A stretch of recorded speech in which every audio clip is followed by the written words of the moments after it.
মহারাজ তোমাকেও ডেকে পাঠিয়েছেন? আমি তো কিঞ্চিত বিস্মিত বোধ করছি। এমন আকস্মিক আহ্বানের কারণ কি হতে পারে? কারণ যাই হোক, মহারাজের হ্যাঁতে হ্যাঁ আর নাতে না বলতে হবে। সে তো বিলক্ষণ। মহারাজকে খুশি করতে পারলেই আমরা সুখী হব। ব্যাস ব্যাস ব্যাস, এই তো সার কথা বুঝে গেছো। চলো পণ্ডিত, তাড়াতাড়ি পা চালাও দেখি।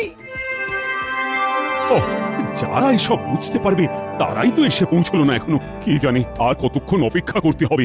এই তো আমরা এসে গেছি মহারাজ। আমাদের এখানে কি করতে হবে সেটা বলুন। শোনো, আমি স্বপ্ন দেখেছি যে খুব তাড়াতাড়ি আমি রাজাধিরাজ উপাধি পাবো। তাই মন্ত্রী আর পণ্ডিত তোমাদের নিয়ে একসাথে বসে আমি আমার স্থাবর অস্থাবর সম্পত্তির পরিমাণ কত সেটা ভালো করে জেনে নিতে চাইছি। সে তো জানতেই হবে মহারাজ, আপনি রাজাধিরাজ হবেন বলে কথা।